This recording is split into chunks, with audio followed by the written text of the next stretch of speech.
Hello and welcome to the Southbound Sports Show. I'm your host, Richie Leahy, here with my co-host, Matty B. Dude, I'm baffled at the end of that Steelers game. I know I didn't even message you about it because at the end, the Chargers go for it on fourth down, and there's like 3 minutes left or something. I didn't write down the exact time. And I'm thinking, why would they go for it on fourth down on their side of the field? The Steelers are going to stop them here. And they're going to win the game because all you have to do is kind of just milk the clock and just kick the field goal. Like, it's 3 minutes. You should be able to drive, get a first down or two, and then end the game. Nope. They get the stop. Steelers get the ball. Immediately, it's like, what, a 3 and out? And barely any time runs off the clock. And they kick the field goal. And I think they're going to lose this game.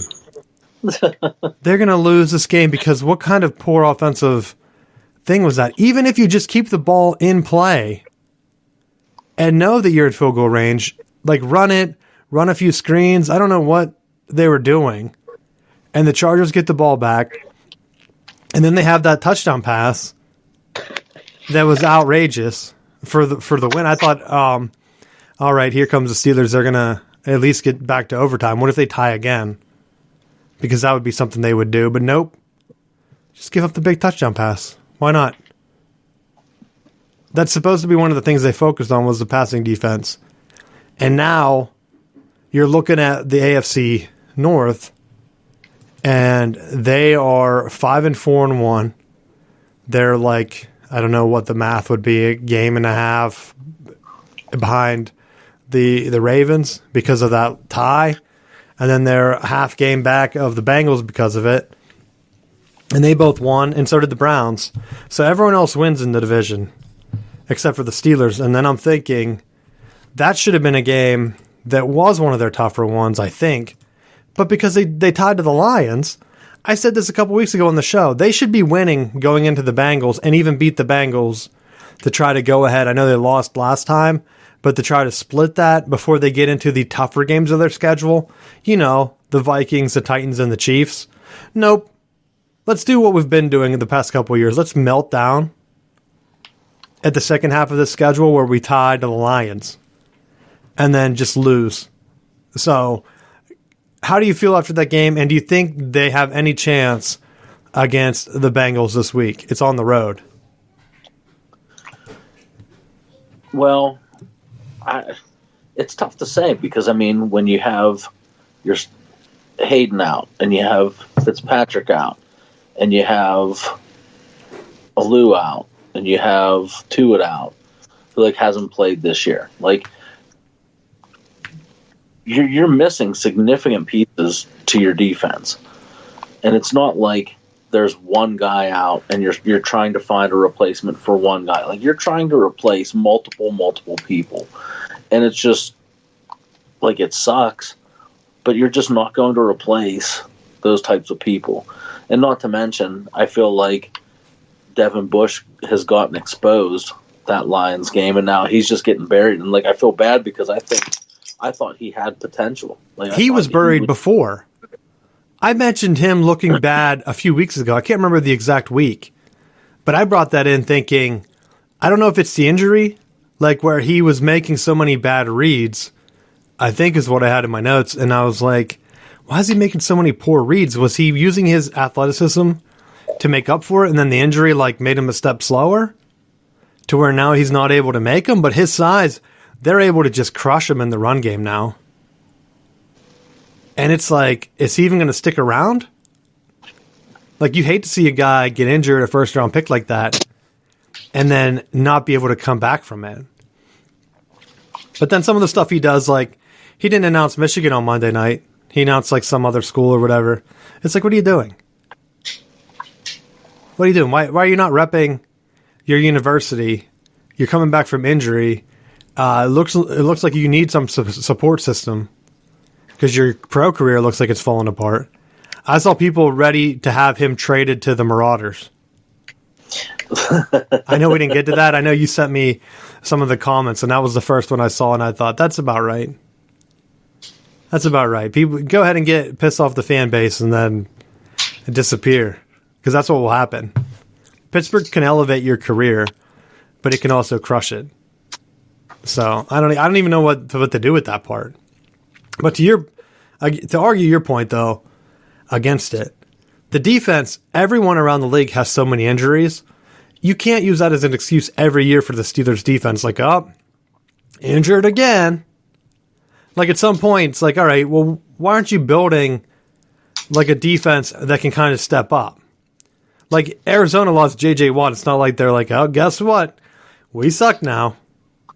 Like they didn't start sucking until Kyler Murray got out. And they won. So they're still 9-2 with Colt McCoy and their backup defense, I guess.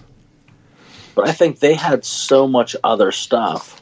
Like, it's not like they lost J.J. Watt. Like, the equivalent's like J.J. Watt, half of their secondary. Like, they were trying to trade for linebackers for depth. They had to get rid of Ingram because he was pouting about playing time. Like, I think there was some potential there. But it was like they made that move because Ingram wasn't happy. It was like, well, maybe he was someone that could be contributing.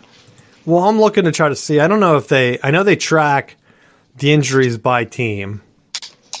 And so, like, some of them, like Eric Ebron, like, okay, have they even needed him? TJ Watt's questionable. Some of the other ones, like, I know Fitzpatrick's out because of COVID, which to me is also crazy, but you can't help that. But some of the other ones, it's like, compared to the other teams around the league, I don't think that they're really more or less. But I would wonder if someone keeps track of injuries, because like right now, Tennessee has a ton more. Like, it's unbelievable how many injuries Tennessee has that they're still I thought they were going to crater, but I think they won. So they're right back. No, they lost. So they're 8-3. They did win, I think it was last week, didn't they? So they have way more injuries. They're still 8-3. Pittsburgh could have been, I mean, you can use the injuries, but they shouldn't tie to the Lions. Like, there's no reason for that to happen, especially with the backup quarterback, or you're trying to get your team ready for the future. And that's just not happening. So I don't know what else they can do, but that's my thoughts on them right now. We're kind of riding this out. And yeah, some of those other ones, you're going to have big contract discussions. What's going to happen going forward? Is it going to be enough where can you attract a big-time quarterback to come in and pick up, or are you going to just start over? Because you start over with a rookie quarterback and have a bunch of injuries like the Jets, that's a recipe for disaster. Like, Wilson's going to his career is going to be ruined just because of where he ended up. So, I mean, I don't know if he would have been better elsewhere, but it's crazy. You have anything else on the Steelers? I just think one of the things that you have to look at with Pittsburgh is that they're following somewhat the blueprint of what they need to win. Like, I feel like running the ball, controlling the clock, and there is slight concern with the volume of touches that Najee Harris is getting right now, because his like yards per carry is not very high, but at the same time, that's because there's not a difference in the run game. Like, it's still poor. What I do like is them throwing him the ball a little bit more out of the backfield. I don't know. I don't have stats here to see if it's. I do have it up, but I don't know if it's like noteworthy to say like, oh yeah, compared to last year, it's been this. But like, even his yards per game, it's like 68 yards per game rushing. Like, ouch. Like, that's not even good. And like you were saying, his average per carry is 3.6, which isn't bad, but compared to like what they were getting with Le'Veon Bell, that's nowhere close. Now, he does average 33 yards a game receiving, but it's 6.9 yards. Like, that's what I like to see out of the backfield, where they can kind of use him. He has 2 touchdowns, a couple of long receptions, but use that more. Like, keep that going. I know what is he, third on the team in reception, second? Let's see if this sorts. He's second on the team in receptions. So that's what they kind of need from him, because obviously the run game, to me, there's no improvement. You can't run for less than 100 yards a game. Like, what are they averaging, 90? I think 90.7. You can't tell me that's a winning formula. But depending on, it's not. But at the same time, I think like if you're playing people way, that's always been a way that Pittsburgh has won. I mean, and I'll take it a step further and look at like what the Baltimore Ravens did, like that Ravens team from the early 2000s. That they were one that they were having Trent Dilfer quarterbacking and Tony Banks, and like they were. I feel like that team gets brought up because every shitty team is like, maybe it's not as bad because let me just look at this one team that kind of got lucky. Like, it's happened one time. People bring up the same teams. Well, it has happened once, but you look at, they had Jamal Lewis as their running back. Wasn't he on Madden? He might have been. I think he was pretty good back then. He was. I mean, I think he would be a comparable Najee Harris-esque back. Let's look that up. I'm going to look that up. Oh, I put in the wrong name. You got me confused. You said Harris. Because back then, I think he was, like, legit. I don't know if this is... It says people that were unstoppable on Madden, he comes up, but I don't know if he was actually on the cover. No, it might have just been... No, it was Ray Lewis. Yeah, I think it was Ray Lewis from that team. But I knew he used to be pretty good, like legit in that game. Back in like maybe the Mike Vick cover one. But I don't know. I mean, yeah, you point back at that team and say like this, but like some of the other ones, like the Broncos, they have like that type of defense. They've built that identity. They've basically said like, look, we're just going to keep trying to find another quarterback that can kind of manage. And I almost wonder like, where are you going to go from there? And then it's like the same with like the 49ers, what they're doing. Like you're 5-5. Are you going to switch quarterbacks and make it permanent? Like, what are you doing? And that's why it's funny that people are like, oh, the 49ers, they're turning into that team. They're becoming a playoff team. It's like, all right, let me go ahead and see that happen. Because they got killed by the Cardinals, and then they come ahead and they start to win. But is it just because of the competition? I mean, they did beat down the Rams, but that was 1 week. That can happen to anyone. It's the NFL. And like Garoppolo is there, and that's still the guy that Tom Brady like made fun of. Remember? He wanted to sign with the 49ers, and then that quote came out where he was like, they're sticking with that fucking guy? Or whatever he said. And people were like, wonder who he was talking about. It's like, no. He said he wanted to play in California. He's talking about Garoppolo. Like, are you kidding me? And then like a year later, they're like, we made a mistake. We got to get rid of Garoppolo. We got to get rid of him. Who wants him? Like, come on, please take him. Take him. Come on, take him. And then like no one takes him. So like, you're stuck with him. Like at that point, okay. How far do you want to go? And is that quarterback going to take him? And like for me, maybe bring him in if the Steelers can get him. They're trying to get rid of him. Even if they do make a playoff run, I don't think it's going to be enough. I don't think he can take you to that next level. But the 49ers organization's a mess. So like, get him to the Steelers situation. I think he can win you some games. He's better than Mason Rudolph. At that point, I mean, I don't know where else you go. I thought Cam Newton was going to come in and make a splash, and they ended up losing.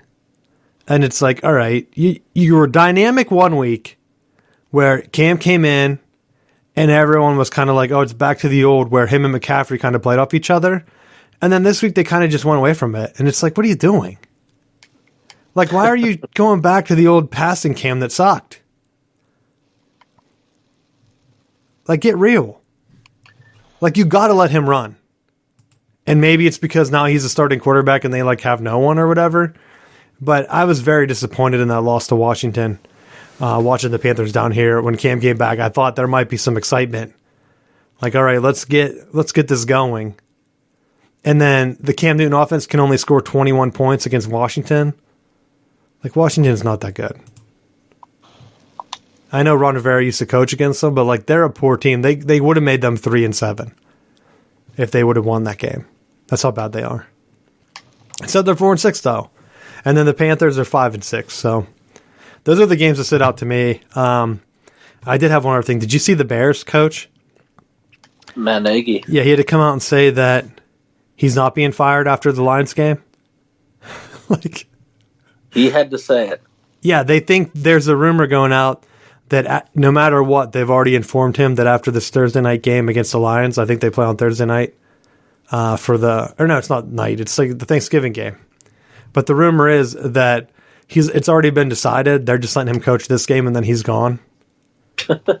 So they're like casually asking about it, like, all right, well, what do you plan to do? Like when they let you go and stuff, it's like, what are you talking about? I never got that notice. So the fact that he didn't get the notice means he's probably fired, right? Well, we didn't hear it from Adam Schefter. Well, I was going to say, we learned from the John Gruden leaks that the NFL basically does whatever they want, and then whenever they get pressed on it, they're like, internal notice only, you know? Like, the rumors are not rumors. It's basically the NFL GMs or owners talking to the press directly and telling them what to write. Is it rumors or is it groomers? Groomers. Bob Stoops is the new John Gruden. Did you see that? No. Bob Stoops has been mentioned in every coaching hire. They have like a Bob Stoops tracker. Florida thinks they're going to get him. I thought you'd be in on this, Matt. Nope. We'll talk about it later when we get to the college coaches because Franklin got his extension. So we'll get to that here in a bit. But as I'm looking, like if you're the head coach and the rumor's already there that you're gone, you're gone. Like remember when they were like the 49ers were actively trying to push out Jim Harbaugh? And everyone's like, oh, no, he's not gone. And even if he was, another NFL team would hire him. And then all those NFL like journalists or whatever circled the wagons and said like that he just wanted to get away from the NFL for a bit. He'll be back next year. Then that didn't happen. It's like 7 years later. And they're like still mentioning him. Like he could still go to the Jets. And then they hire Saleh or whatever. And it's like maybe the Jets didn't even want him. Or maybe he didn't want them like he said. And at this point, it's like, oh, it makes sense now. Like, I always had a hunch that Harbaugh was telling him no, but the NFL owners really wanted him, so they were keep leaking it to the press that they wanted him to kind of push that out. Like, they even said that his agent was talking to teams, and he said, I don't even have an agent. And then they were like, well, that's not what we've heard. It's like, they have a fake agent situation, and then guess what? None of the media even brings it up. Like, why would you not make fun of the NFL at that point, where they have a fake, it's like the Manti Te'o fake girlfriend. It's like the NFL is negotiating with a fake agent. Like, could you imagine if I just called up the Jets and like, hey, I'm Jim Harbaugh's agent. We definitely have interest. Let me get this. Let me get this deal done. I'll call him and I'll say, hey, you interested in $10 million? I just need 10% of that. Maybe that's what you need to do. Just become the agent, Matt. Become the agent, get the deal, and then get the client after the fact. Say, hey, you want $10 million a year? And then they're like, oh, shit, yeah, I do want that. It's like, we got to sign me as an agent because I got the deal ready for you if you want to coach the Jets. So that's how ridiculous it is. So the fact that, like, Matt Nagy doesn't know, that means he's gone. He's fired. Right? I don't see any way around that. I don't even know if that's going to help the situation because they looked better with Andy Dalton at quarterback. Did you see any of that game? And they don't want him to play Andy Dalton, really. Yeah, they definitely don't. So that's what stood out to me is like when Andy Dalton's throwing touchdowns and like doing all this stuff, and then he looks much better than Justin Fields, and you know that the front office wants to play Fields, and I don't even know, is he hurt? I didn't really pay that much. Yes, he has a rib injury. That's why he's out. Yeah, so you know that they're getting ready for him to come back. I almost wonder if he's coming back the next week after Thanksgiving So they're just like, hey, Matt, you run out there with Andy Dalton, and then you're both done. Like, wouldn't that make sense? Like, the NFL Mafia is kind of lining it up like, hey, they look pretty good with Matt Nagy. Let's keep that Nagy and Andy Dalton thing going on Thanksgiving because that would be good for ratings. But then after that, like, no one wants to watch a 3-17 play an 0-9-1 team. Like, no one does. Thanksgiving matchups are always so bad. And I know you're going to go on the opposite of me because you like watching the Thanksgiving games, but to me, there's nothing I look forward to less. Like, I wake up and I'm like, when the hell do the Lions play? Because I do not want to watch that. Like, who else? And the NFL knows it because then they started to feel bad and they started to put a third game on. They're like, look, we know these matchups are complete dog shit. But please stick with us. And at the end of the night, we'll try to get you a good matchup. We promise. We'll give you a Thursday night game that you might want to watch. But you just got to ignore the morning ones. Just please ignore those ones. And we'll get you something good, I promise. Like, that's my feeling on it. Because they have that Bears-Lions game at 12:30. They're like, people will be eating. Maybe they won't notice that one's there. And then when they're done, like if they eat lunch, if they're going to like the dinner time, maybe they'll watch the Raiders and Cowboys. That's a better matchup. And then at the night, we'll get them the Bills-Saints. That should be a better game, even though the Bills have been faltering. But let's get that Bears and Lions one out of the way every year. Because when Lions play, it's bad. What are your thoughts? It hurts you. You can't even get your thoughts out. Well, no, because I know that part of it is there's the loyalty to Detroit for, and Detroit has always played well on for that game for some reason. Because what's the one game they get up for? Yeah, this is their Super Bowl. Thanksgiving, they should print T-shirts. Make it a trophy game. It works in college. Don't they like have a turkey? They eat the leg. They used to with Madden. Make like a turkey, an actual like turkey trophy, and then put the Lions like wins on it if they end up winning it. That's what they should do. But I don't think they play the same team every year, right? No. Yeah, see, that's what they need to do. They need to lock it in as like a rivalry game where they play like the Cowboys and the Redskins should play, and they should have one just because the implications of that. And then the Lions can play like the Bears or something, and they lock that in every year. Because the Bears fans after a while will be like, God, we got to play the Lions again? This game sucks. We hate it because the Lions always win, and their team's always like really shitty. And then if the Lions ever turn it around, then you might have something. But I think that's what college football has that the NFL doesn't have. Like, you got rivalry games. We're going to go through the big ones later in the show. But, like, they know that they're going to play. They're going to play the exact same time every year, most likely. They're going to play the same teams. You know who the rivals are. And then even if they are fake rivals, like Michigan State, Penn State, guess what? That's an interesting game that people now tune in to watch every once in a while. And now you even have some other manufactured ones like Iowa and Nebraska that should have been a big rivalry. Now that's locked in. You basically saved Nebraska. Because, like, who were they playing before that? The last week of the season? I don't even know. In the Big 12, who would you play? Did they play Texas? No. Texas would have played A&M, right?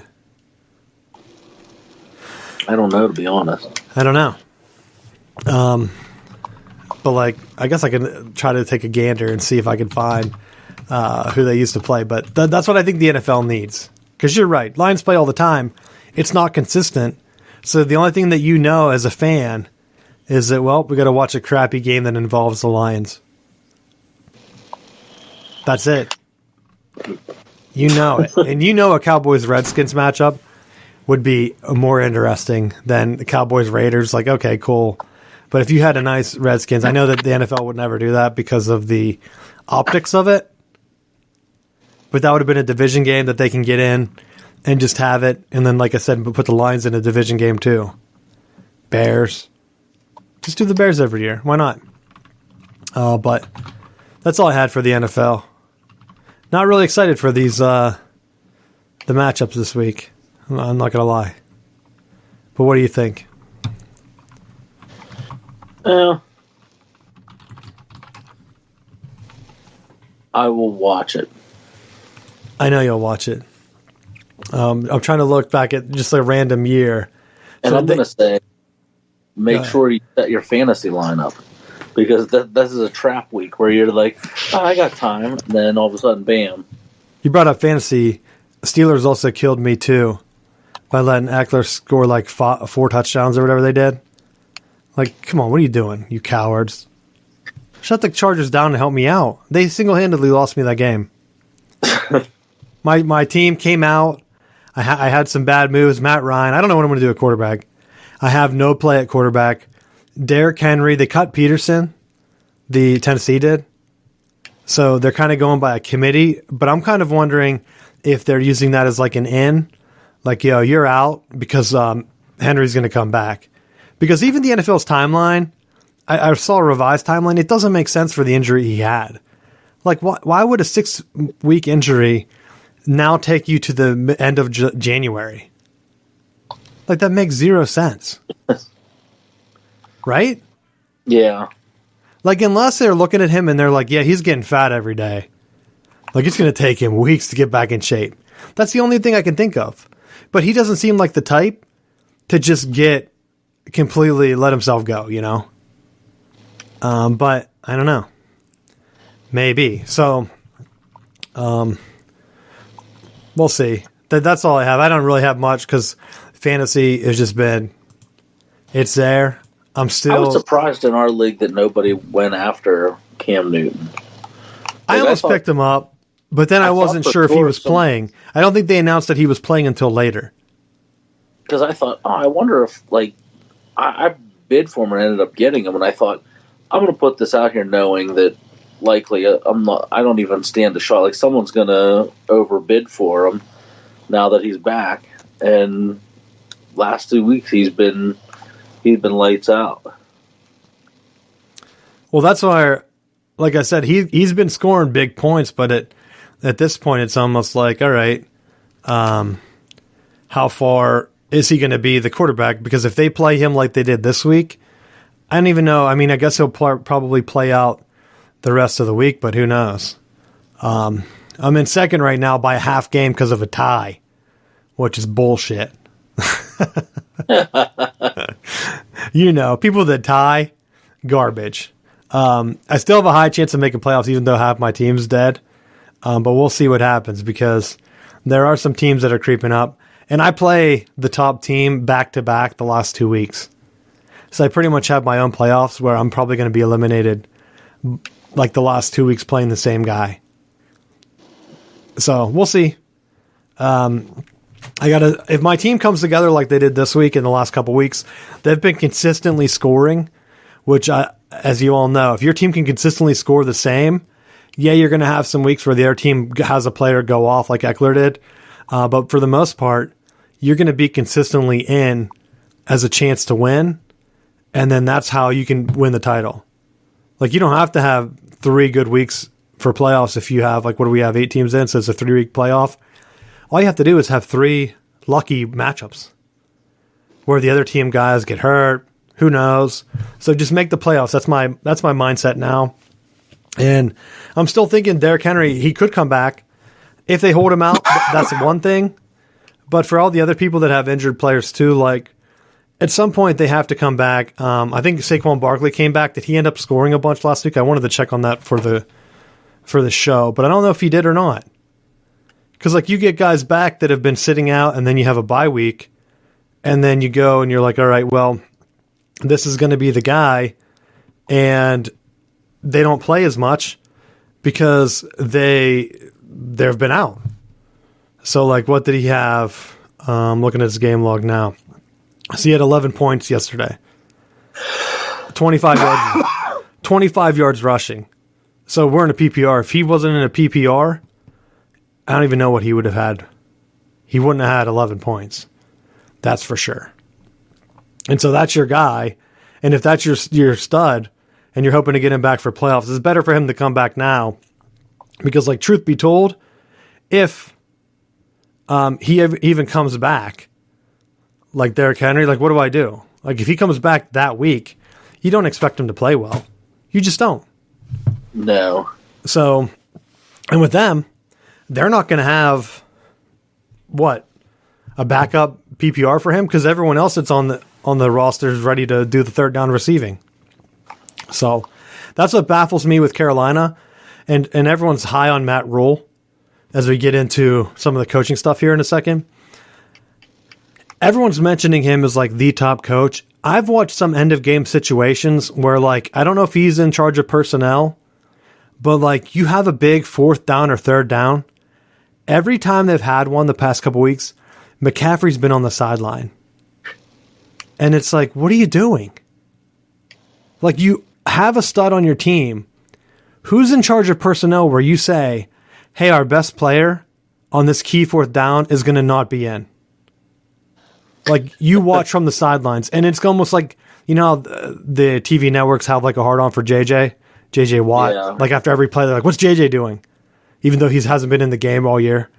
So it's like after the big play, it's like, hey, how's McCaffrey taking it? It's like, how's he taking it? He should have been in. Like there was one, I think it was a fourth down where Cam kind of rolled out, and I thought, oh my gosh, where's the outlet? Where's McCaffrey? He wasn't in. He's on the sideline. And Cam tried to run for it and got killed. And I thought, well, that makes sense. Like you're taking out his number one guy. I know it might have been a third down. I think I said fourth, but I think it was a third down. And that he's not technically their third down back. But yo, if the game's on the line, I think you can have your star player play one more snap, you know? Like how about sit him out second down if he needs a break? Why third down? I don't know. Drives me nuts. Anything else you have for the NFL? No. All right. The other big topic this week, USFL's back. I almost forgot about it, dude. I didn't know if it was coming back because like all the XFL stuff. And then the fact that they announced the 8 teams, which to me, I know that they're trying to bring that nostalgic feeling back, but it's not going to happen. People don't know these teams. Do you know them? They were in what, the 30 for 30? They were for the 30 for 30. I knew some of them. I didn't know all of them. Well, obviously, the Birmingham Stallions, which is like the Alabama one, they always talk about how that was like their pro team. The Houston Gamblers, New Jersey Generals, wasn't that Trump's team? Yep. That was what the 30 for 30 was on, so I knew them. The Michigan Panthers I've heard of. The Tampa Bay Bandits, the Pittsburgh Maulers, Philadelphia Stars, and the New Orleans Breakers. But the one thing, like with these, that you notice, no West Coast teams. And I would have liked them to tighten it up. I said this for the XFL. Why have a team, like it looks like they're trying to go for sort of like a rivalry feel, which makes sense because then you can put up Houston and New Orleans should be a rival. You can have Birmingham and Tampa Bay be a rival. Pittsburgh and Philadelphia, maybe. Or unless you have Philadelphia and New Jersey, and then you have Pittsburgh and Michigan. But at that point, like, why not a team in Ohio? Is it because the NFL already has 3 teams there? Like, I would have liked them to just go regional and do a Michigan and an Ohio. You can do Pittsburgh and Philadelphia. You could do Pittsburgh and Baltimore, and then do Philadelphia and New Jersey if you wanted to do that. And then maybe, like, to me, it's like, why be in New Orleans? Why be in Houston? Why be in Birmingham? Like, maybe put 2 teams in Florida and try to keep it that way. But I honestly think you could just get back a ton of the U.S. populations in the Eastern time zone, a ton of the populations in the North, where you're like around New York. So just put teams around there. I know they try to always shove it out and say, like, well, we need a team. Like the MLS did this. Well, we need a team in New York, Chicago, and L.A. And then it's like, oh, yeah, those cities are playing each other, but no one cares. No one cares. So it's like, all right, you got to have these like cities where people hate each other. Like put a team in Michigan, like in Detroit, and then put a team in Columbus, Ohio. They naturally hate each other from college and the pros.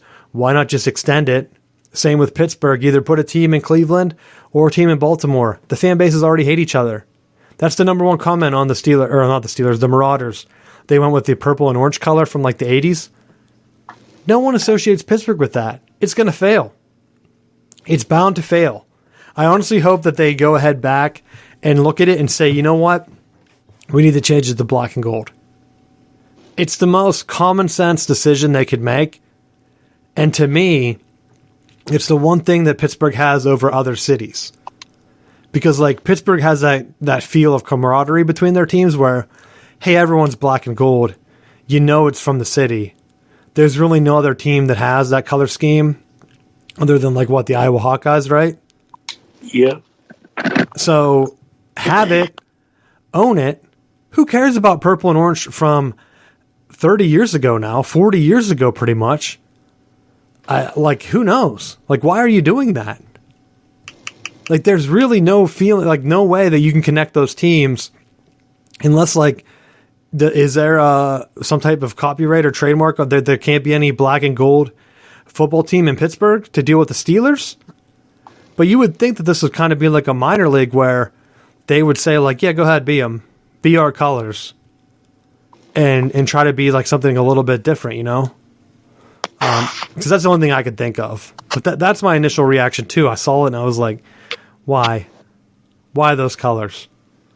But I think this is also part of it, too, is when you look at, they do have, like, they're trying to follow what the league was before. So they're trying to build off of but they failed. Matt, it's like a copy of 1980s. If you look at the color schemes, it's something that I would see, like, if I was turning on, like, oh, yeah, let's see, there's an 80s marathon movies. Oh, there's a sports doc. That's what I would see. Like, if someone was making a sports movie in the 80s, would be these teams. Right? You are 100% right. And that's, like, honestly, I think that's what they were going with. So that they could link it to some of those Jim Kelly teams and things like that. People don't know that. They don't know that. But I think they're going to try to link that with the recent performance of the XFL in the spring that I think would have been really successful had it have not gotten shut down for COVID. Are they playing in the spring with this? Yes. Is it starting this year? It's a spring league. So I don't know if it's starting this year, but I would assume it would be. Why would you announce teams a year out? I don't think the XFL even announced anything yet, and they're supposed to start the following year, right? I think. So I would think they're trying to rush it, because why would you wait until you have extra competition? But maybe I'm wrong. I don't know. I'll see if I can find it real quick. But do you have any thoughts on it?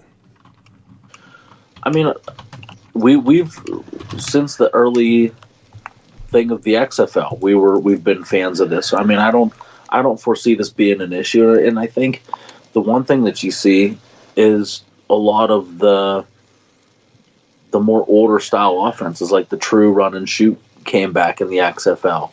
You had Hal Mummy running like his pure air raid style system there that I think, like, I kind of like more of that type of stuff where they're pulling people who aren't afraid to run like what would be an unconventional style scheme. You know, I think that's the stuff that's going to move the needle both down to college and across to the NFL, is that you take these schemes and show that, like, you don't have to everyone run the same thing to be successful. Like, you can do some different stuff. Okay. So it is starting in the spring. They had talked about only having all of the games in Birmingham, which I thought I had heard, and maybe we talked about on the show. I can't remember. But it's going to be a 10-week season from April 15th to July 3rd, which to me is a mistake. Because why are you starting so late? Like, you're competing directly with the NBA playoffs and the NHL playoffs. Which, like, I think they'll do fine with. I don't know. I think at that point, if you're an adult male and it's starting to be summertime and you're getting like college kids out, like I think once that hits, you're not going to be sitting out like inside watching a game. You're going to want to go out. Maybe you'll get like the bar, like you go to the bar or something and they have the game on, but like that's not going to help TV numbers. Like I think they really missed it where I think a lot of teams, they try to line up. And I kind of liked the last one, where was it the XFL or was it the AAF that kind of lined up with the end of the NCAA basketball tournament? Because I think that that's where the opening week of the basketball tournament is the biggest week. Because so many people bet those like basically Cinderella teams. After that, it's kind of like the interest drops off. Yeah, the viewership's up because like it's a national championship or whatever, but I think the casual interest drops and there's nothing to fill the void there. Like if your team is in first in NBA or whatever, you're not going to care that much about playoff seeding. So like there's a void where the other playoffs are about to start. You have the ending of the NCAA tournament where you could either play as a pregame in, which is what I think the AAF had tried, where you had 2 games of football and then you had the basketball tournament games. And to me, that's what I think would really compete better than, hey, now we're going to play on the same night as, unless they're doing the same thing where you're leading into the NBA playoffs or the NHL playoffs, maybe that would work. But they do have a split with Fox, NBC, Fox Sports, and then USA, where each one gets a quarter of the games. So I assume each weekend, just like the AAFL or the AAF, whatever it was, where they had one game on a night. Because then they have like one on Fox on Saturday and then one on Fox on NBC or one on TV on NBC or something like that. Yeah. Or something like that. I can't remember. I know what I said probably didn't make sense now that I'm... Yeah, one on Saturday, one on Sunday. Yeah, so I'm thinking it's the same. You'll have one on cable, one on regular TV on both days, unless they're all on at the same time. I don't know if they would do that, but who knows? It's only 8 teams. But we'll see. I mean, we'll be talking about it on the show. Because that's something that I've always wanted. And I still want kind of like, hey, the NFL has ended.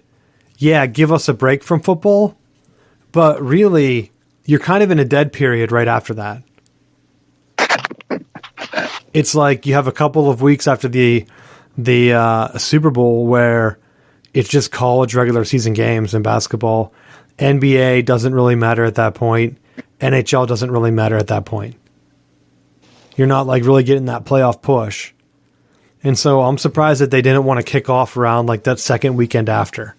Like take a week or 2 off and then kick off right before the conference tournaments, unless they just really didn't want to compete with college basketball at all, which is how it kind of lined up.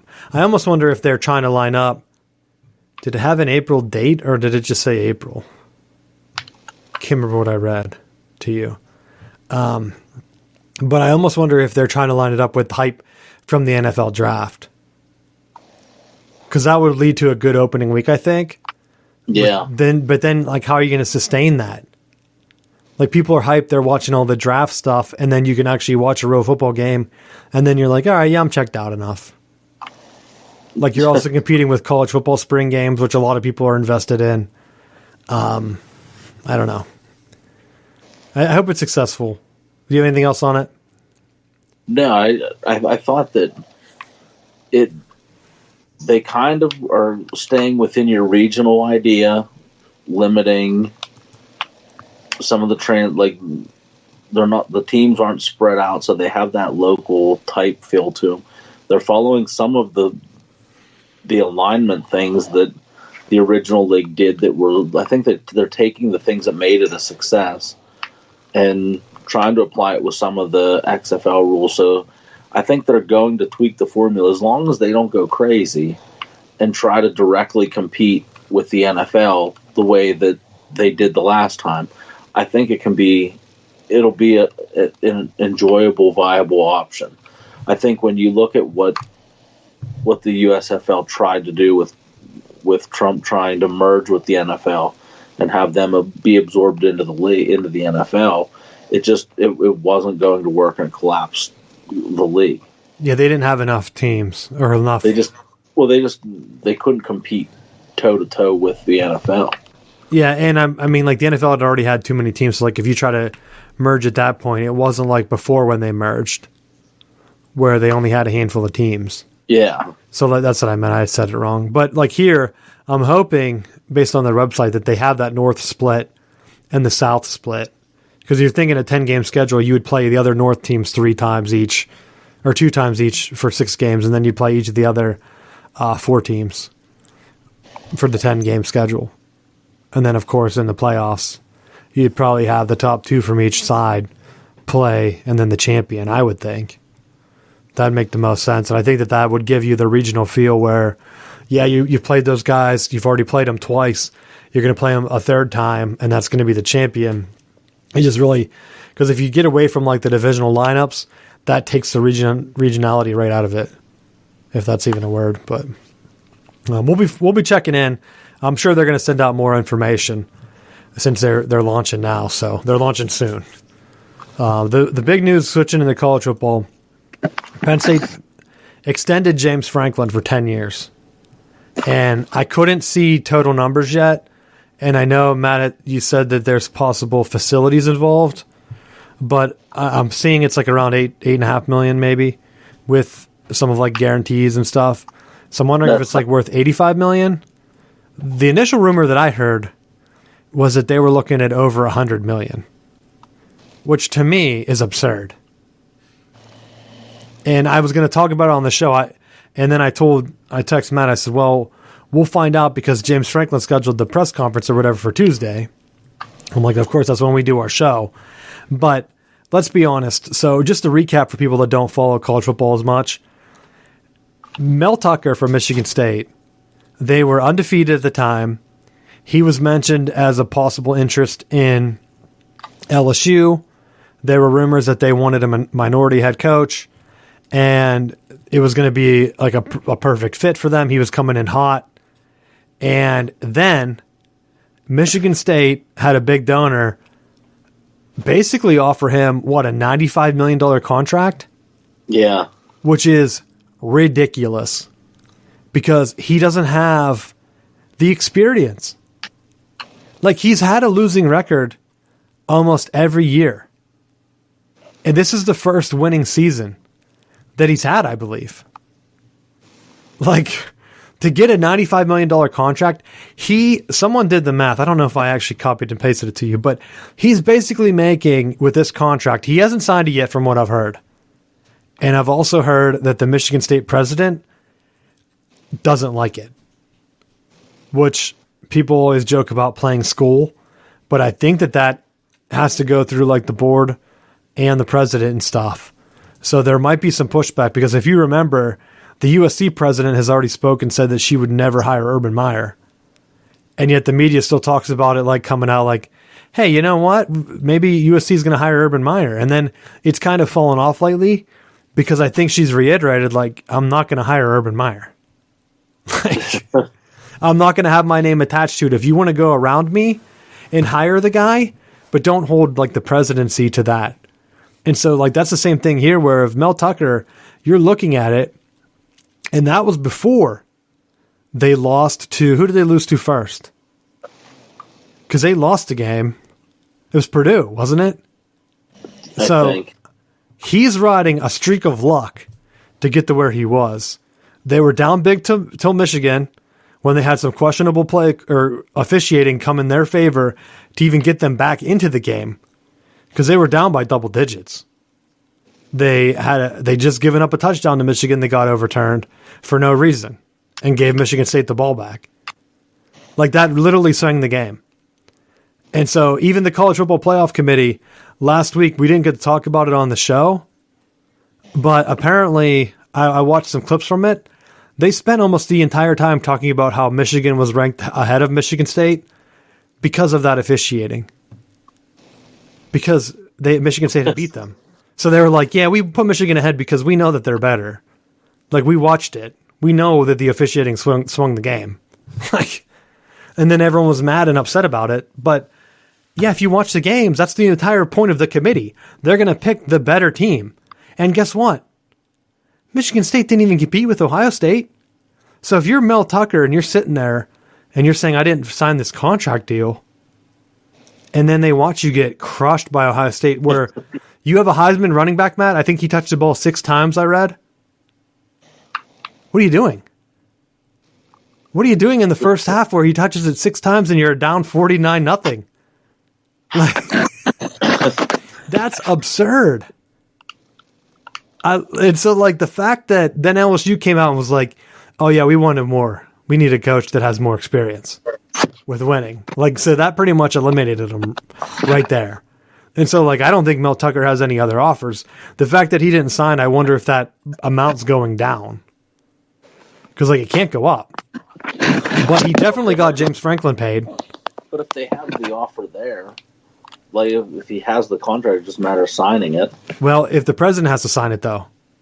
Because they haven't said if he signed it. He might have signed it already. And if the president didn't sign it, how do you know that it doesn't get ripped up and then they give him another offer? I don't know how it works. Yeah. I mean, he has to bring it back and then do whatever. But, like, how do you know that he didn't push it off and say, hey, you know what? I'll table this till the end of the year, and then that backfired. Because, like, you're not going to get anywhere near Nick Saban money now. Like, what's your biggest win? The tainted Michigan win? That's it, right? Yeah. The one win that you did win to get that contract, pundits on TV basically tore it apart as part of their playoff show. So, like, if you're sitting there and you're like, yeah, why do we offer this guy the contract? Because they're still not taking us seriously. And then they see the other one, the actual beatdown by Ohio State, and you're like, yeah, we didn't compete at all in that game. That was bad. Like, they had their pass defense is last, Matt. Guess what the positive was from last week? It didn't go down any further. After giving up 49 points in the first half. I think it was 49. It was bad. But Franklin now, if he's out, because I think if he signed it, which it seems like he did, it's a $12 million buyout. So, like, if you're USC, or even hell, Miami, Florida just fired their coach, Dan Mullen. I had a stat on that. And Dan Mullen's... What's up? Dopey Dan. Dan Mullen's winning percentage is .694. He's third in Florida history, behind Spurrier and Urban Meyer. And yet they fired him because he had a bad year. Like, one bad year. You can't lose to Mizzou. Doesn't matter. Missouri's not even that bad. Missouri has been in 2 SEC championship games. It's not like he lost to Vanderbilt. Right? They were downhill since they threw the shoe. I know. I saw someone posted that. But then I also saw the stats where they've beaten every team that they should have beaten, and they've basically lost to every team that has had a winning record. So it's kind of just like they've been doing the status quo, which I understand being mad at him. But look at James Franklin's record. They had his ranked wins, like, isn't he like 2-12 or 2-19 or something like that? They showed it during the Michigan game. Well, to me, that's where, like, you're expected to, at some point, if you have less talent, and you're expected to lose the games. Like, there's nothing you can do. Firing the guy to bring in someone else that's probably going to be worse. Like, how's that going to help you? Well, and I think, like, when you look at Penn State, I think as a whole, I think the university is very happy to be in, like, an 8-4, 8-3 type record, because they're going to be guaranteed a decent bowl. They're going to still, like, be in the conversation, but, like, it's not going to be we're a football school. Like, I think no. I think what they're doing, and to me, it makes sense. The playoffs are supposed to be expanded. And Penn State's right there. They have the hype. If you're looking around the league, around like the NCAA, same thing Michigan had with Harbaugh. If the playoff was expanded, Harbaugh would have been in the playoff a couple times already. This is the 3rd time he's going into the Ohio State game with the Big Ten championship on the line. Like, Harbaugh hasn't had a tough time winning. He has had a tough time beating Ohio State. James Franklin has the same issue. Him and Harbaugh, I think, have split. Unless Harbaugh's one up from the last one, I don't know. But they're around 500, if not. And then they have winning records against basically everyone, except I think Harbaugh might be down by 1 to Michigan State because of 2 fluke wins. And then Franklin's kind of the same, where they lost to Michigan State a couple times, I think, too. And so this will be a big one for him. You have 2 coaches signing an extension this week. You got to win. But realistically, the admin's looking at it and saying, hey, even with the losses this year, we're right there for the playoff. Like, our quarterback got hurt. Like, he was honestly limping down the field against Michigan, and they were only a score out. I don't remember the last time. When's the last time Penn State really got killed? Was it the Michigan game a few years ago? Like, I don't remember them ever getting, like, blown out with Franklin. I wonder if I can find that, like, on Winsipedia or something. Because they've played Ohio State close, and they've been only, 1 point away from beating them, like, twice? I know they only beat them the one time, but, like, no one's beaten Ohio State. So, like, what are you up against? Like, I don't understand how people are like, oh, yeah, well, they're going to do better, or maybe we've both heard it where they're like, oh, yeah, we're going to bring Bill O'Brien. We're going to bring in Bill O'Brien, and then that's going to solve our issues. I'm like, is it going to solve your issues? I don't know. He's had 11-win season. He's had, 3 of them? 2 of them. No, 3 of them. He's had 3 of them. Last year was the bad year. I guess he might have had a blowout. This doesn't say if he's had a blowout win. I just know that the Michigan one was one that was like 40-something to like 10 or something like that. So I know that was a bad one. But, I mean, he hasn't had those against Ohio State. So, like, who else would have been blowing him out? No one. Yeah. So I would think that would be it, unless he lost a bowl game bad, but I don't remember that. I think I remember whenever Penn State shits the bed. So he's been well enough that I don't like it. As a Michigan fan, they've given Michigan good battles for the most part. I know they traded blowouts a couple years ago, which is what I was referencing. But sign them and keep them. Who knows? Look how many other colleges are out there looking for coaches this year too. Like if you're Penn State, it looks like LSU is going to be throwing a ton of money around. So you're going to be bidding against them. Are you going to be able to outbid them, USC and Florida? Maybe not. Maybe it's safer just to keep Franklin for another year and see what happens. Because, like, if the Ryan Day rumors are true and he wants to ultimately coach in the NFL, and you're sitting there at Penn State and you have stability, and you can keep that stability going, see what happens. Maybe a playoff loss for Ohio State again gets Ryan Day to leave. We don't know. You don't know. You also don't know how much Urban Meyer going to the NFL is going to affect the Ohio State program, because he's been around that program for the past couple of years. This is the first year where he hasn't been around the program to kind of like check in on things and make sure things are going good. And look at Lincoln Riley. Oklahoma's not what it used to be since Bob Stoops stepped away. That's why I think it's a joke that everyone's talking about, oh yeah, Florida's going to hire Bob Stoops and it's going to be awful. It's like, he's been right there with them. He's been the Urban Meyer for their program. As soon as he went into, did what? The XFL? Was that where Stoops was? Yeah. As soon as Stoops did that, look at how the Oklahoma team has changed. Now they're like barely winning every week. That's not Oklahoma. And that lined up exactly whenever Stoops left. It's kind of like with Wisconsin with Barry Alvarez. If Paul Chryst is there and Barry Alvarez retires, I wouldn't even be surprised if they just started going 6-6. And everyone's like, Chryst must have really lost it. It's like, no, he lost the guy that's running the program and the AD. Like, that's why Ohio State lost Urban Meyer. The defense fell apart, and now they're starting to like get the offense to just take over. So maybe the defense isn't as bad. Who knows? And then same with Oklahoma. Bob Stoops isn't around anymore. What's happened with the program? Barely winning. Can't score on offense. Everyone's talking about how great their defense is. Their defense isn't great. They couldn't shut down Nebraska. Nebraska's not the best. I know they've played a bunch of teams in the Big Ten tight, but They're not like world beaters. They're like, what, 3 wins, 4 wins. So, I don't know. That's my thing on the contracts. I don't know. I'm still holding up and wondering what's going to happen with those other schools, because who do you get at this point? If Franklin's off the table, which I thought he would have been a home run hire, now I'm really pulling for Lane Kiffin to go to Miami, because I think that would be an awesome fit, and I want to see him just recruit there. I think that would be awesome for him, because like he made Ole Miss back in the top 10 in like no time. If he goes to Miami, who's going to beat him? Yeah, we don't need that. No, I think we do. I think college football needs that. That's Pitt's rival, Matt. It's hate week.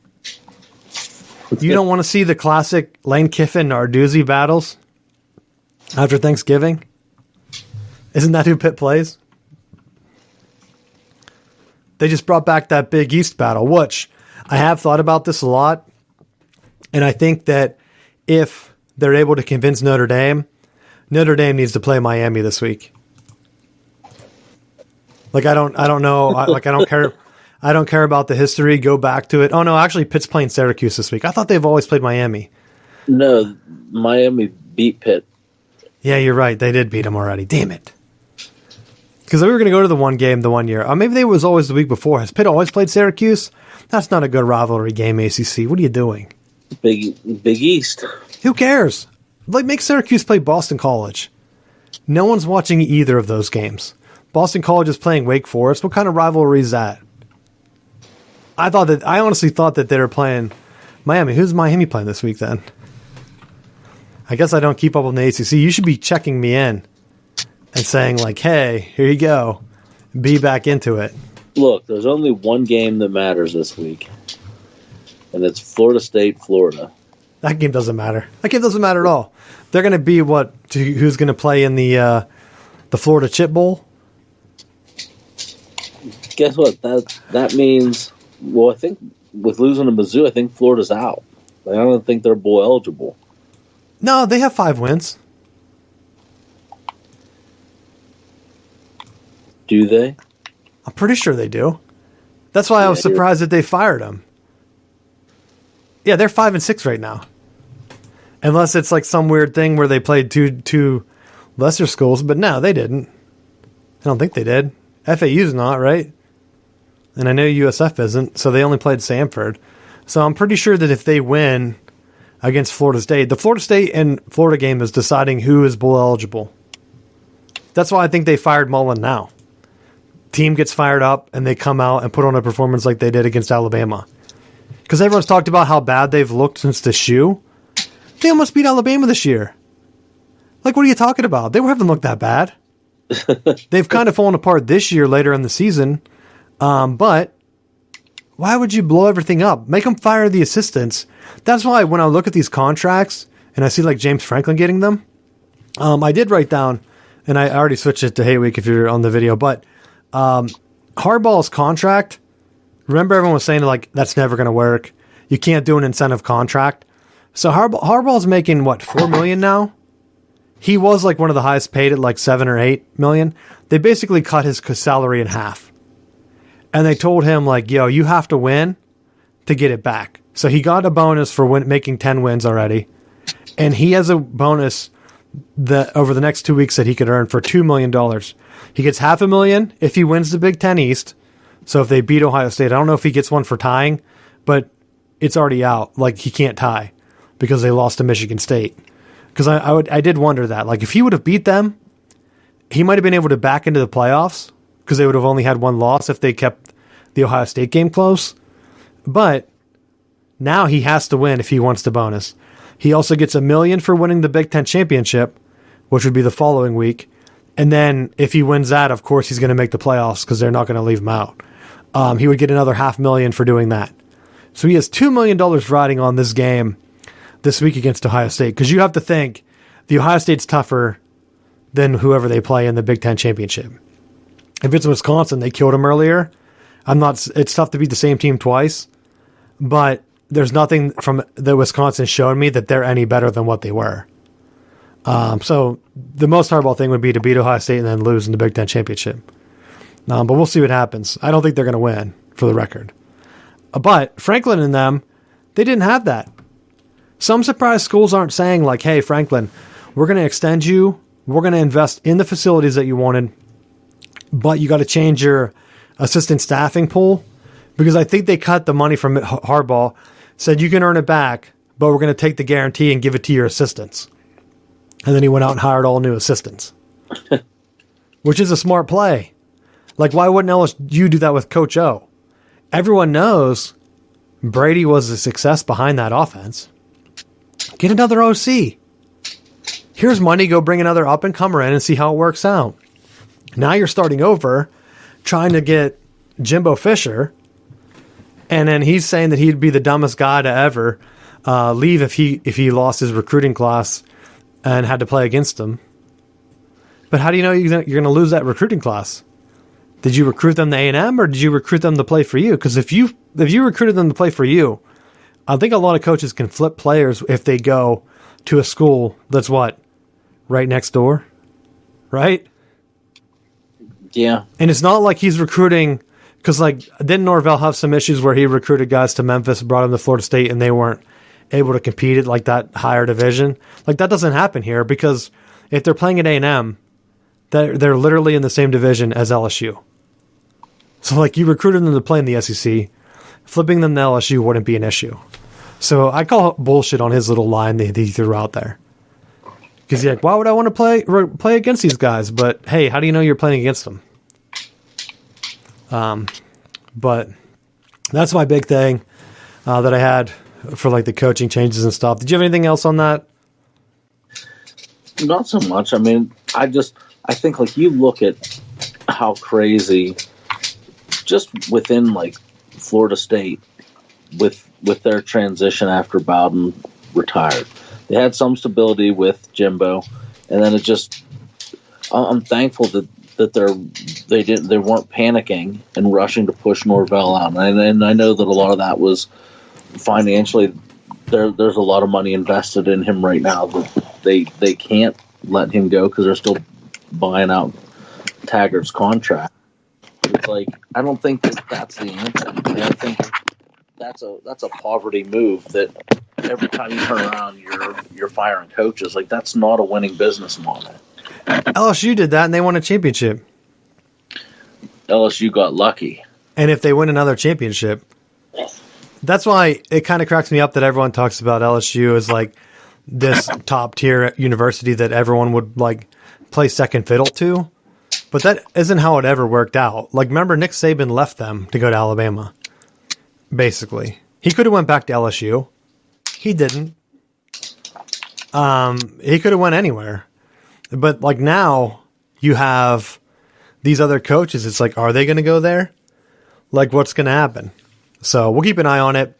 The big news, hate week, the big one that you want to watch Thursday night after watching that poor Lions game, and you're like questioning life. Like, do I even want to watch football anymore? What did I just watch? You can tune in and watch Coach Mike Leach, my man, take on Lane Kiffin, future Miami Hurricanes coach, on Thursday night. Lane has Ole Miss at 9-2. They're in the top 10. Mississippi State 7-4. They're right there building up.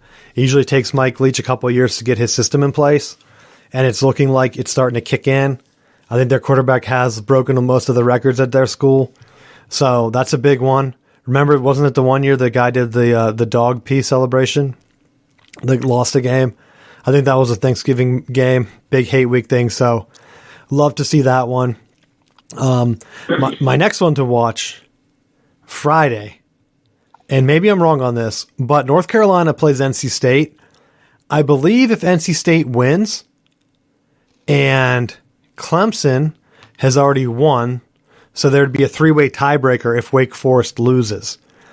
What I've seen, and I haven't been able to get a straight answer on this, but I think if that comes true, NC State would be the rep to play Pitt in the ACC championship game.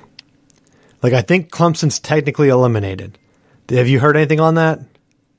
That sounds right. I don't know what the tiebreaker is, but that's what I've been hearing down here. I haven't seen a lot of talk out of Clemson, so I'm assuming that that's how it would be, that Clemson's already eliminated. If NC State wins. Because Clemson did beat Wake, right?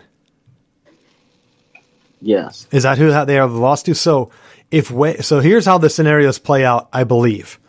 Wake wins, they're in. If Wake wins and NC State loses that game against North Carolina, Clemson's in. If NC State wins and Wake loses, then NC State goes. So you have 3 scenarios for Pitt. Obviously, I think NC State would be the best matchup for them. Wake Forest has already been, I think they have like more offensive firepower.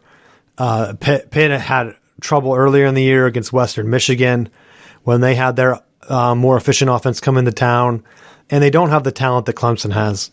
You don't want Clemson to get into that championship game because I think they would rock Pitt, and then you're left with what?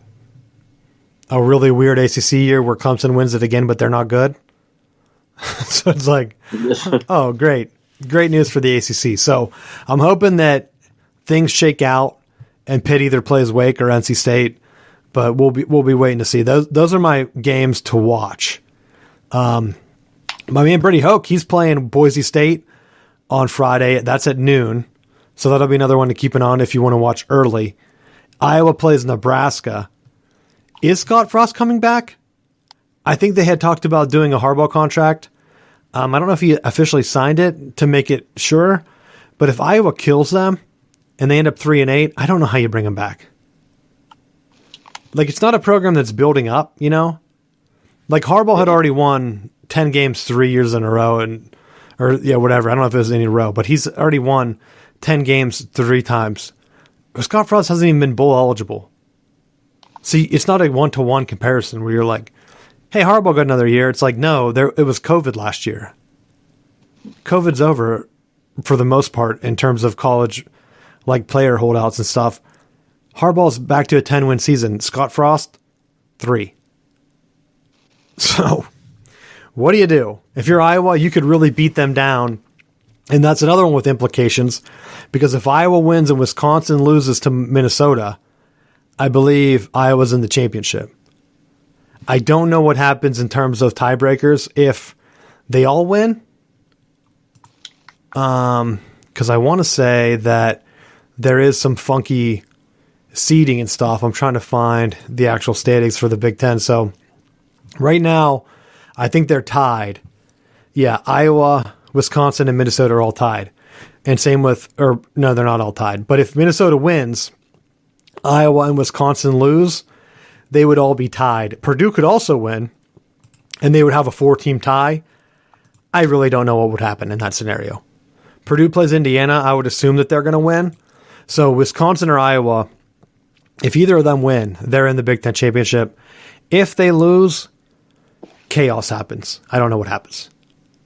I don't know. So we'll see what happens. I hope that does occur, because I really don't want, if Michigan does end up making a miracle win against Ohio State, I don't want them to play Wisconsin again, just because I don't think it's good optics. If they play them tighter, then what happens? I don't think they'd be pushed out of the playoffs, but I just want to see them play a different team. It'd be nice to play Minnesota, if that's possible, because they don't play that rivalry game that much anymore. I think that's pretty much it for the Friday games. Any big predictions? I guess Cincinnati plays at East Carolina, which could be a sneaky upset. They are in the top 4 this tonight. Do you think Cincinnati's in if they win out, Matt? Yeah. I mean, especially now that Oregon got creamed. Well, remember, Cincinnati, everyone was saying how they've been playing everyone tough. SMU was, 9-1? Sonny Dykes, the hottest coach out there. Smoked them. 48-14. Or I guess they weren't 9-1. They were like, they're 8-3 overall, so they were 7-2 then? Or 8-2, I guess. Killed them. East Carolina 7-4. So this is going to be, Cincinnati's ending on a juggernaut in terms of what their other schedule was. And remember, they beat Notre Dame. So Notre Dame's sitting at 6 right now. I don't know if Cincinnati loses one of these games and it's tight. These are teams with winning records now. So they've won most of their games. Like if they beat East Carolina and they lose to 10-1 Houston in the AAC championship, how far do you really drop them? And I don't even know if you can put them that far ahead of, or that far behind Notre Dame, a team that they beat on the road. Like, Notre Dame lost that game at home by 2 scores. That game wasn't close. It wasn't like Notre Dame really was hanging around. Like, Cincinnati controlled that entire game. I don't know. There's a big difference compared to like how Michigan lost to Michigan State, or even how, what was the other one? Oregon beat Ohio State. Like, that was a 1-score game, and it could have came down to anything. Notre Dame didn't have a chance to beat Cincinnati. Like, they had a chance to kind of come close at the end, and it didn't happen. Like, they lost. So I don't know how you can look at both the team and the results and say, you know what, Notre Dame should be better. Like, I'm going to put them ahead. Like, I don't personally, if both teams were 10-1 or 11-1, because remember, Cincinnati also plays another game. Notre Dame doesn't have a conference championship game. So to me, if Cincinnati goes 12-0, Notre Dame's 11-1, Cincinnati loses a close one in the AAC championship to Houston, or vice versa, they lose to ECU and get that 12th win, I don't think I could put Notre Dame ahead of them. To me, what do you think? I mean, to me that sounds right, but I think that's also, like, I would be curious to see where they would put Cincinnati if they don't put them in the playoffs. Like, who would they end up playing? Because to me, I think that's also part of it too. That if they leave them out, they're not going to get a cupcake draw for what would be their national championship game. Like, I don't see them doing that again, where they're like, oh, we're just going to put you up against like an Arkansas Penn State, or something like that from the SEC. No, it's not going to be Penn State. It'd be Michigan State, and they'd cream them. Oh God, that's what it would be. 95 million regrets by Michigan State during that game. They would win that game, and then it'd be like, oh yeah, we're definitely national champions. Because if I'm looking at it, and so then going on to the Saturday, Michigan plays Ohio State. I think there's the Colorado-Utah game, but I think Colorado's locked up the championship game for the Pac-12. I think they're going to play Oregon again, right? Yeah, they have. So unless Oregon loses, because they play Oregon State, then you could have some chaos. Oregon State could beat Oregon, and I know we're not on these games yet, and then Oregon State would have the tiebreaker, but it might also be a 3-way tie if Washington State beats Washington, which seems plausible. So there could be chaos, but Utah's in. So I'm skipping over that game. I think everyone saw how good Utah looked. So getting into the big game on Saturday, you have Michigan, Ohio State. That's for basically all the marbles. I don't think Michigan's going to win. It's at Michigan. Ohio State's an 8.5-point favorite right now. I think everyone's seen Ohio State's offense. Michigan, first-year defensive coordinator, doesn't look good. I know there's been injuries for Michigan. I don't know how many Ohio State's had, but like, you're going to come out. I was surprised how bad Michigan killed Maryland, and even their second team. Like, Matt, Michigan's third-string running back had 170 yards through the air, like catching out of the backfield. He looked like Kamara back there, just going crazy. They couldn't stop him. It was unbelievable. I watched it and I was like, oh my gosh, this is Michigan's second string and Maryland's first string, and they look like garbage. Like, Michigan could have put up 80 on them with their backups. No joke. So I am surprised at how much of the depth has come along for Michigan. So that could be the one key where Michigan hasn't had any depth in the past against Ohio State. So in the second half, and you've seen it against Alabama too, in their bowl game, Michigan was leading Alabama at halftime. In the second half, the depth just takes over and they get killed. That's what I expect to see in this game. If it's another big blowout, you're looking at Harbaugh, and I think you have to just start asking the questions like, yo, what do you need to start recruiting better? Because whatever you're doing isn't helping. And do you get rid of Gaddis at this point? He's up for like an assistant of the year. So, like, do you fire your offensive coordinator or assistant of the year? The new coaches haven't been recruiting as well either, which is surprising because everyone was talking about how Don Brown was out of touch. He recruited better than what they have right now coming in. And he's now at Massachusetts. Yeah, he got hired at UMass, so I brought him up. So that's a big key game. The rest of the games, Baylor plays Texas Tech. And if they win and Oklahoma State wins, I think Baylor's in the championship. I don't even think Oklahoma's in, Matt, because I think Baylor has the tie. So that's another big game in the Big 12. Who's going to be in? There's a lot of moving pieces this week. But before I move on, I forgot to ask, who do you think wins, Ohio State or Michigan? I think for as well as Ohio State's played, I think that they have the edge. But I think if Michigan can reduce the amount of big plays that Ohio State makes, I think they stand a chance. Like, I don't know that Ohio State has the ability to maintain these long drives. Like, I think where they hit these home runs so early in games that it puts people in a position where they feel like they have to panic and do things outside of the regular offense. And that's when it comes down to scheme, and that's why I'm worried with the first-year defensive coordinator, because it hasn't worked out on the defensive side for Michigan against them. But like Ohio State played Penn State and Nebraska, they both did what you said, and they were both close games. I mean, Nebraska had the ball, and they were only down 6 in the fourth quarter. Michigan's been in that same position against Ohio State the year when O'Korn was there, and you were like, Harbaugh put together a really good game. And then there's other games where it was like 2016 was the overtime game. So maybe 2018, where Michigan looked like they had a chance, and they just got killed. And so now maybe 19 too, like where you're like, okay, well, which team's going to show up? Are you going to get the Michigan State deer in headlights look where you give up a couple of big plays and you're down 21-0 and you go away from your Heisman running back? I know Michigan doesn't have a Heisman running back, but like, do you abandon that? Because I think that's where, even if you get down, I think if Michigan can eat enough clock and keep it close in the second half, they can make a push. But I just don't think that it's going to get done this year. I'm curious to see, because the one thing we haven't seen, as I lay these scenarios out, we haven't seen Clemson lose the ACC. Like, if Pitt gets in, I know they have 2 losses, or Wake Forest now has 2 losses. Like, how close are they to the playoffs?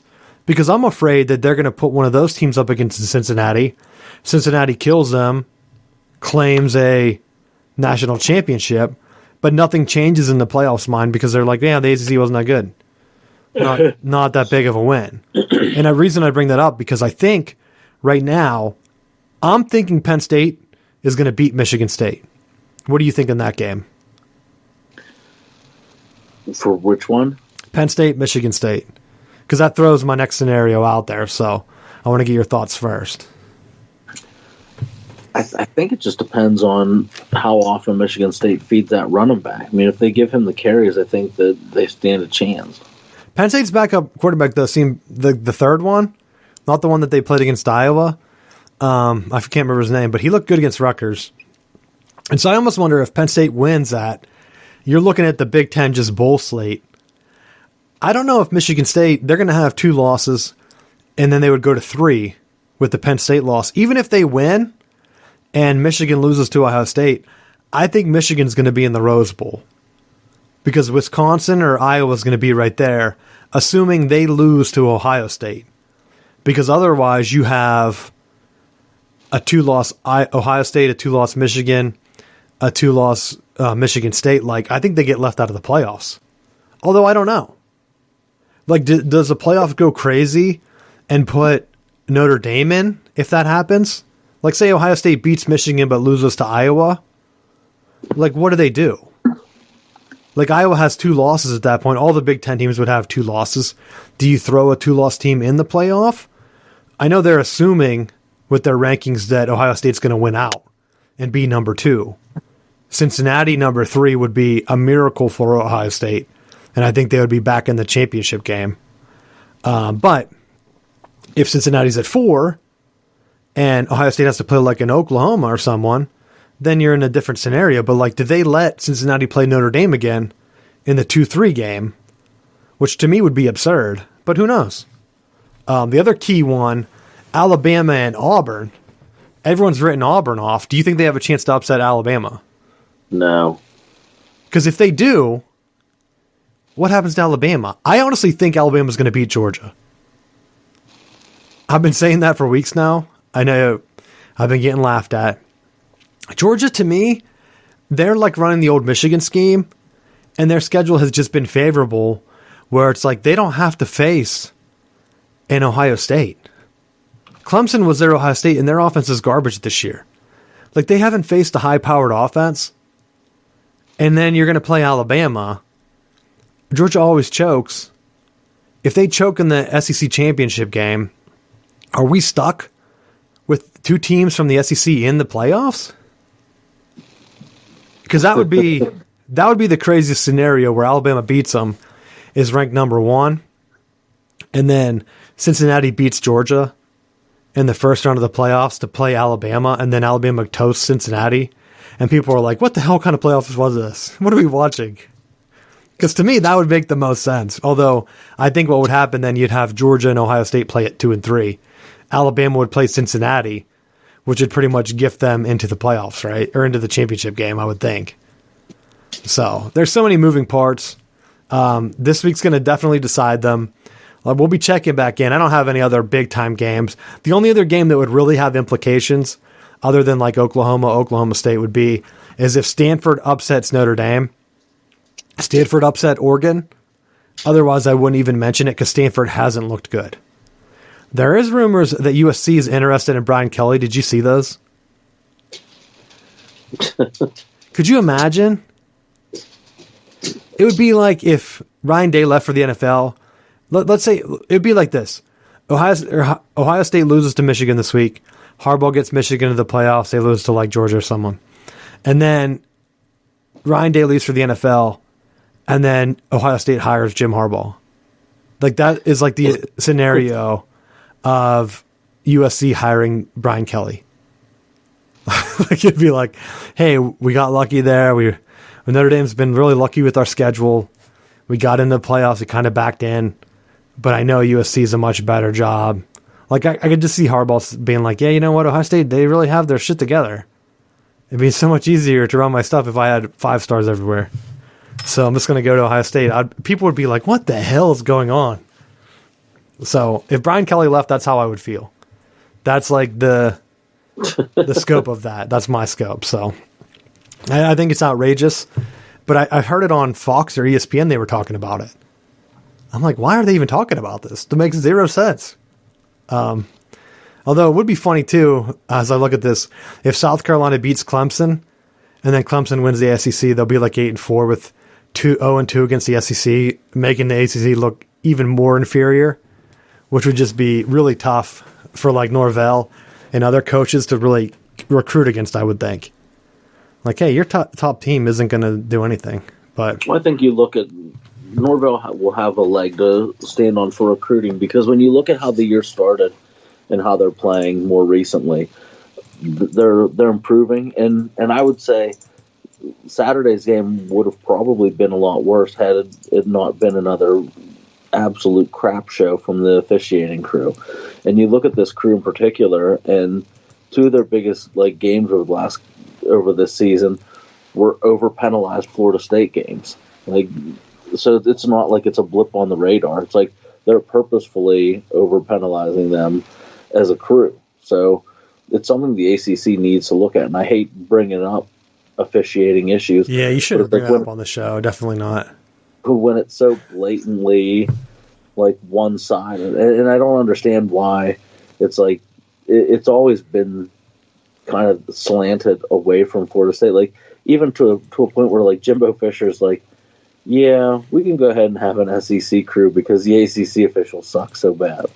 When he was at Florida State, like, there was never an issue with having an SEC crew because he knew the quality of the officials that were in the ACC were just terrible. I think a lot of officials are terrible. Like, there are so many games where I just scratch my head. Like, wasn't it the SEC that had the the weird downs, like the fourth down against Penn State that like didn't count or whatever, where Franklin had to punt on third down. Like, yeah, it's like, okay, they're garbage everywhere. So for the final bell I had, did you see your boy Hugh Freeze got a $4 million a year extension? I did not see that, but that I know that they're every opening now, his name gets plucked up. It's like, oh, maybe they're going to bring him back to Ole Miss. And to be honest, I know he's had issues, but like, why would you not? Liberty's clearly on the way up. Why not just stay there and build the program? We talked about it with Rich Rod. What if Rich Rod had stayed at West Virginia? They might be in the SEC right now. I mean, there was a real time a decade ago where East Carolina with Skip Holtz was talked about as a potential SEC team because they wanted to get into the Carolina market and they didn't think they could pull NC State or UNC away. So, like, what if they had gotten, instead of Missouri and what other team did they have at that time? A&M? Like, what if they had hired East Carolina and West Virginia instead? Like, how different would college football look if they had brought those two teams in because they couldn't pull the Big 12 apart? Because, I mean, like, until that happened, wasn't that all around the same time? Like, I can't remember which domino fell first. Did Missouri and A&M leave first, or did Colorado and them leave for the Pac-12? Because, like, in hindsight, the Pac-12 deal looks garbage. Yeah. Like, all those teams out there, like, even USC is, like, talking to the Big Ten secretly, trying to get in. So, if you're Hugh Freeze, like, just wait. Just wait. East Carolina's kind of falling apart. Liberty's not really tied to a state, but if the SEC, the rumor was they really wanted to get into North Carolina and Virginia. And if they couldn't pull Virginia Tech and West Virginia, who knows, maybe they would be able to pull, at that time, East Carolina and West Virginia, like I had said, were the rumors that Virginia did not want Virginia Tech to leave. But ideally, they would have wanted NC State or UNC, then Virginia, and if not, Virginia Tech, and then whoever else. West Virginia would have been the Missouri in that deal, evening it out. Now they're going to be probably left behind. But who knows? If they keep getting bigger, why not add Liberty? If the Virginia schools and the North Carolina schools don't want to break up, like, why wouldn't the SEC then just expand and rebrand, like, East Carolina as, like, the only thing is, like, Coastal Carolina's taken, but, like, you could just turn into something Carolina Tech Pirates. Like, why not?